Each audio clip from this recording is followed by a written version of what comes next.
Welcome to the broadcast, everybody. For the first segment of the show, we're going to be discussing, as ever, the brand launch, which has been met with humiliation.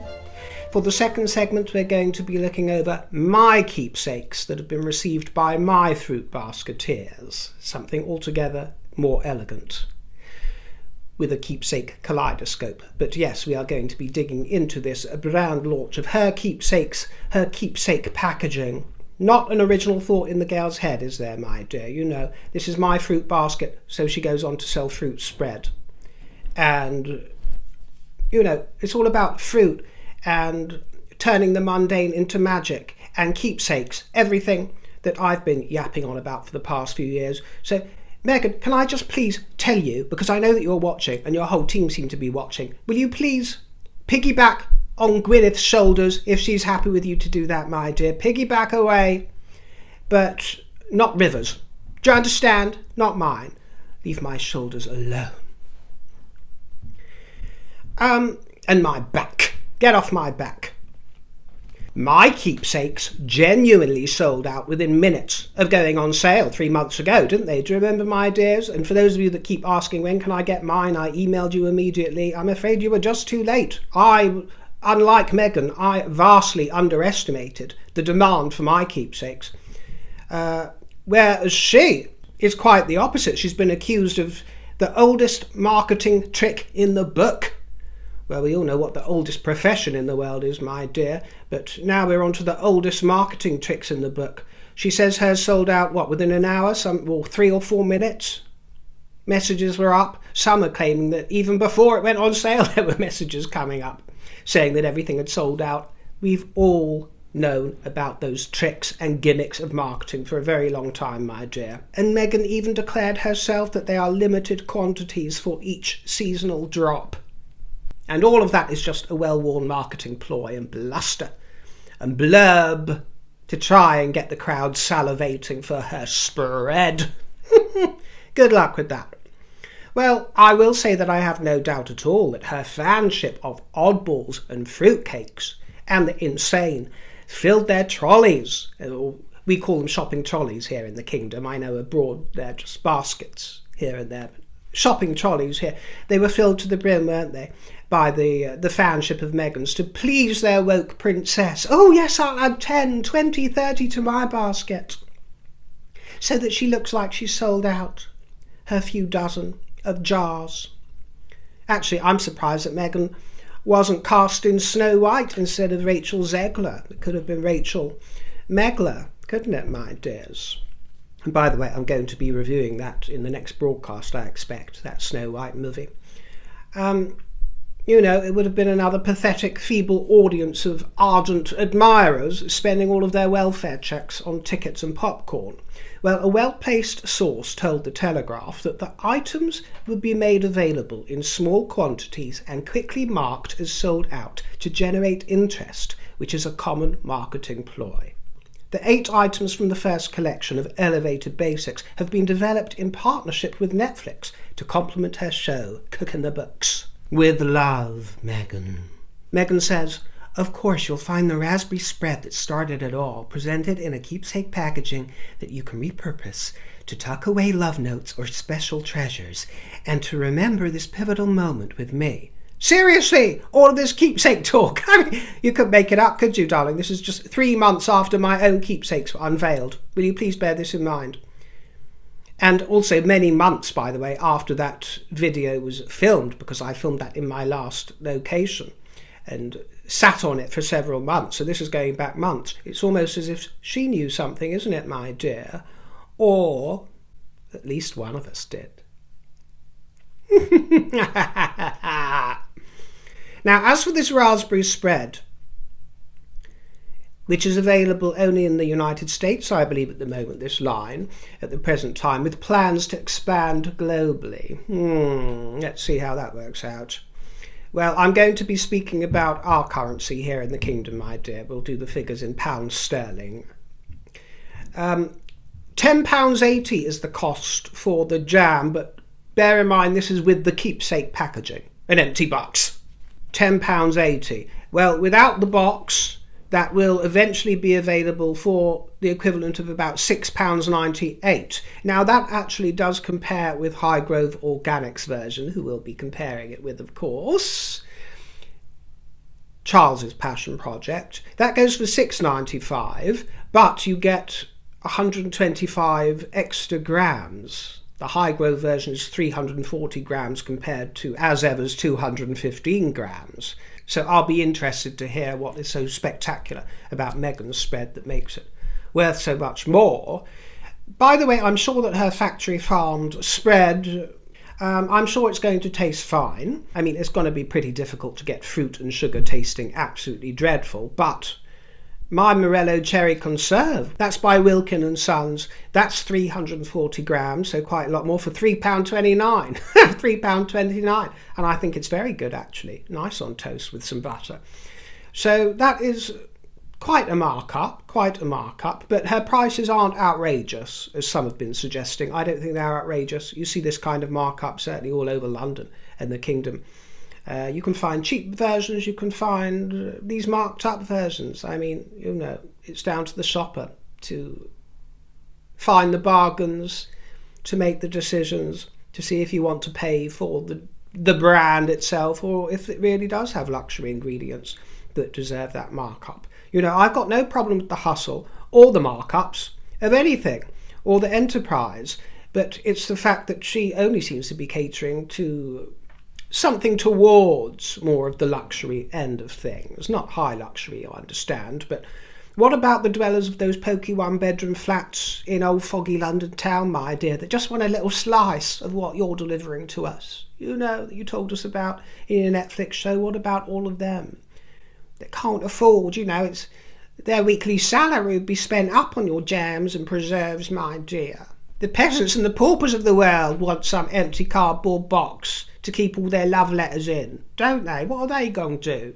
Spend all their wages on your wares? Well, I've surrounded myself with a collection of jams and preserves and spreads just to make the point that they're all very good quality. All of them are more or less the same as hers, or better.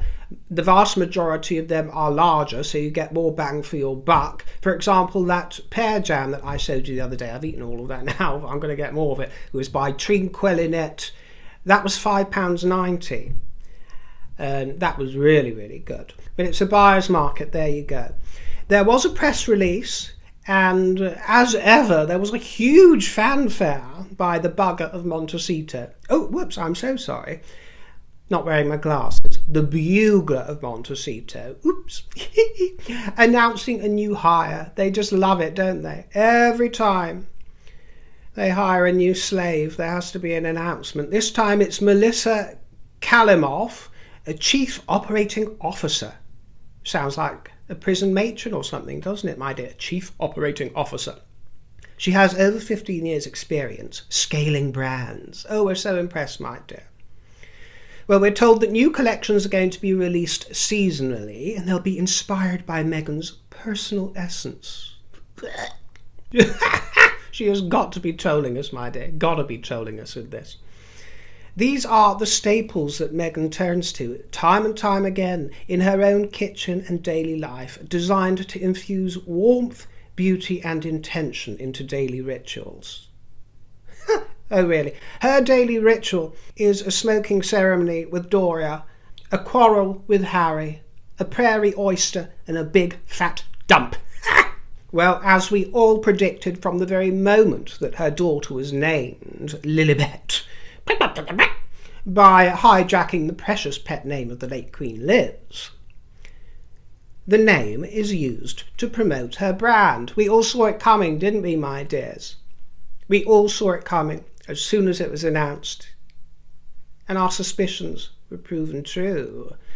A spin on my grandma's banana pudding, she tells us, and your husband's grandma's banana's grandson, because he's bananas, isn't he, my dear? And we're presented with this bowl of confection. Actually looks rather nice, but Chantilly Lily, it has been named after Lily. It is cute, and it is rather sweet, and a rather whimsical name, I'll give her that, my dear, but it also sounds like a Parisian stripper. Lily Marlene. She thanked her dream team of fellows. You know, she says, usually it's my girl squad that I pay lip service to, but this time I want to thank my boys. They've been with me since the Tig days. This long-suffering lineup of boys on the princess's payroll. And by the way, this is the photo that Meghan posted of her baby carrots. The baby carrots that remind me of her husband, Lil Todger. Oh, those little baby carrots. Ha ha ha! They must jerk many memories of Harry and Meghan's hours spent together in conjugal bliss. When it comes to her peppermint tea, the as-ever version is the equivalent of £9.30 for 12 sachets. Highgrove Organic is a better deal, really. You can get 15 large leaf silky bags for slightly less. Then there is a limited edition wildflower honey with honeycomb. Now, I suppose you could say that that is actually elevated because it has the addition of the honeycomb. But for just 5 grams more than the Highgrove version, plus the honeycomb, that's an extra 16 quid, lovies. 16 quid for 5 grams more and a crunchy. I don't know about that. The as-ever version is £21.60 altogether. The Highgrove jar, £5.95 without the honeycomb. And then we have, of course, the famous flower sprinkles, which is basically a small jar of dead weeds and petals going for $15. $15 for that, my dear.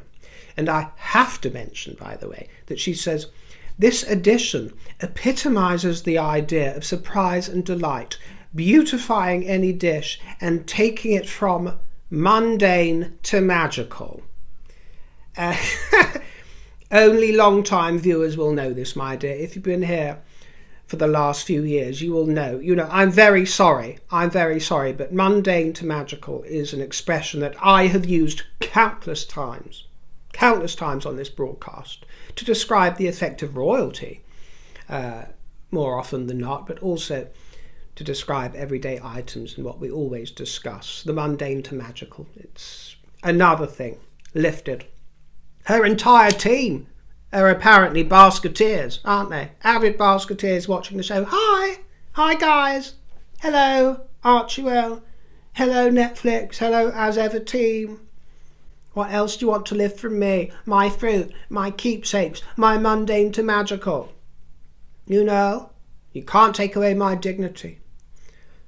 That went years ago. Sorry, Whitney, darling. Sorry, Whitney, love. But if you want me as a consultant, you know, if you want to hire me, you know, it comes with a fee.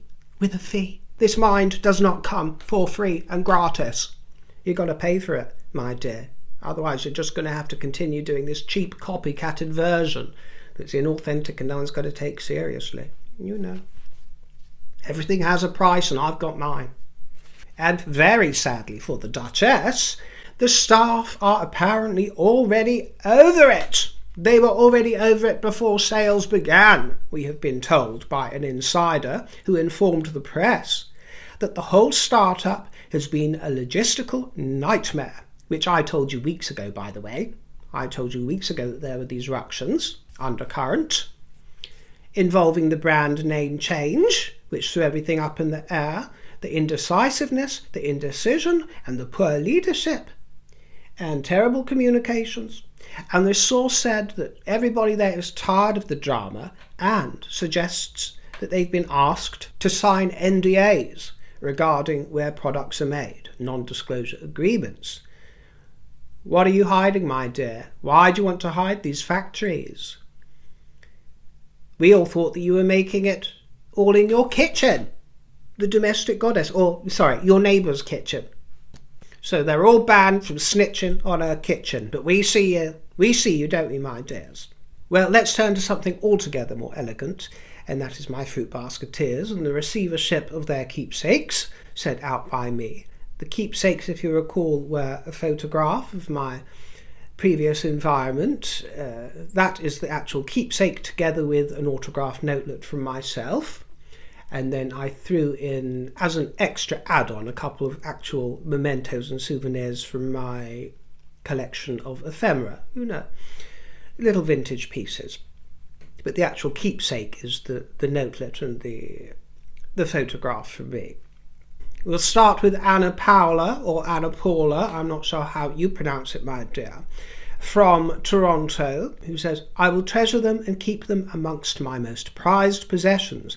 I included a picture of an 18th century gentleman that I purchased years ago in a second-hand store. Please extend my thanks to your lady-in-waiting, Miss Fairfax, for all her work with the keepsakes. I will, my dear, I will. Miss Fairfax has been doing a splendid job with the administration and trying to keep tabs on everything. And isn't that a very splendid tableau? Thank you, Anna Paula. And this one is from Berta in New York, and actually this turned up very late for Berta. This is the second set that I posted to Berta because I got the address wrong the first time that I sent it out. I wrote a 3 instead of a 2, something along those lines, and it went missing in the post. Ooh, whoops. So Berta's been waiting a very long time. She's actually been a friend of the channel and a supporter for a long time as well, for which I'm grateful. And she showed this golden glittered bee, and we have there the royal red pillar box and telephone box, a lovely tableau. Next, we have a basketeer who wishes to remain nameless and incognito. I must be a guilty pleasure of yours, my dear. She must watch when nobody is looking, perhaps when she's on the throne. But she daren't have anybody find out that she's watching me, so no names will be mentioned, no identifying information. We're going to keep stum here. But graciously, I'm allowed to share this photograph, this lovely scene. And I thought the frames, by the way, were lovely, perfect for it, aren't they? For these sort of floating mementos, floating in the frame, surrounded by blooms and art. Very nice indeed. And this one was received by Erica in Texas. And this photograph is very unique. It's a little bit like an edition of Where's Wally? Can you see Where's River? Where's River? There is River. It's also the most terrifying thing that I've ever seen in my life. I've got to tell you, if I ever go missing, my dear basketeers, please tell the police about a lady called Erica in Texas and tell them to search the doll closet. Because you'll probably find me and my remains in there, my dear. Absolutely terrifying. Do you sleep at night next to all of those faces? Erica, my dear. I thought that there's one doll that I can see that is a redhead, and I thought perhaps that was a likeness of little Lilibet.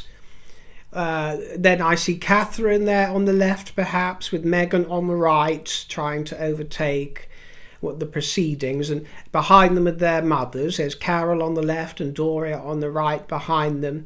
That's a lovely scene. And I also just noticed that all of the dolls seem to have the same face, don't they? And the same mouth, the same expression, but different coloured hair. How curious, how curious. There's Charlotte and Prince George. Is that Beatrice and Eugenie? Possibly. But in all seriousness, thank you very much for your photo, Erica, my dear. Just having a little bit of fun, you understand. Another one here from another New Yorker, actually, who goes by the name Queen Red Special. And she sent me a quote by Henri Cartier-Bresson. To take a photograph is to align the head, the eye and the heart. It's a way of life. And we have funky vibes here from her and from the beating heart of Harlem. This is where Queen Red Special is situated, with crystals and camels and, in fact, many fruits of culture. I was going to say variety is a spice of life, but we all know, don't we, that Meghan's going to lift that and she's going to start selling her spices for one of her next inspired seasons. You watch it. They say variety is a spice of life. You watch it. Mark these words, my dear, and those spices come along. The old spice rack girl. Not very nice girl. Variety is a spice of life. Now for Rose of Alabama, the sweet Alabama Rose. Our fruit basketeer here adorns her vignette with grapes, a statuette of alabaster, and a charming desk or table bureau. Wonderful picture there. Thank you, Rose. And this one from Liz in California. I received my keepsake and couldn't be happier. Thank you, my dear.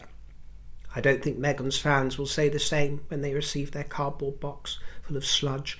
I displayed it with trinkets from my trip to England a few years ago, along with the tin that served as the collection place for money as we saved up for the trip of a lifetime, our own little tip jar. Your photo completes the set. Thank you so much. Thank you so much, Liz. And you're very welcome. And next we have Tanya from Connecticut. River, what a thoughtful keepsake, put together very nicely. I do enjoy your broadcasts. My husband can always tell when I'm watching you, for I am always laughing. Wonderful. It's always so nice to be told that you end up in fits of giggles, that I bring a smile, a bit of cheer, and some laughter to your day. That is medicine for me. Because it's a bit of a miserable world at times, isn't it, my dear? So if I can bring a bit of cheer to you, then that is part of my duty and service that I'm very pleased and glad to provide on such a huge scale to so many people. You know, my dear. My husband can always tell I'm watching you, for I'm always laughing. He will peek in to check what you are wearing. Well, do I pass muster today, my dear? I'm in shocking pink and shockingly sexy. If I do say so myself. I have placed my keepsake next to my treasures. A couple of letters from Queen Elizabeth II, King Charles III, Prince of Wales and the Princess of Wales, a forever basketeer. Thank you, Tanya. And then a Welsh fruit in the form of Patricia from Denbighshire. Wonderful to have you here, my dear, who shows a chic arrangement and compliments of the season. When you rang for toast and tea, you never dreamed of seeing me. Yes, I remember sending that one along, my dear. Very sweet, isn't it? Very sweet. Then Beverly in Indiana, who has lovely mellowy walls there, doesn't she? Very soothing colour. My mother has a guest room in a very similar shade. I think it's called barley something or other. But yes, that colour soothes me very much, that sort of shade. I enjoy staying in that guest room, actually. But Beverly's dog died after an illness recently and was put down, so she said that this keepsake cheered her up. So we're very sorry to hear that you lost your little pooch, my dear. But thank you for your photograph. And then we have a Floridian, Bonnie.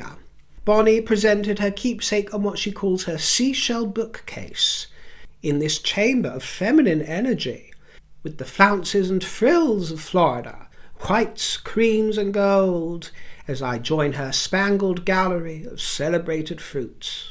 And thank you for joining my fruit-spangled broadcast. I look forward to seeing you next time, my dears. Enjoy the weekend. Ta-ra.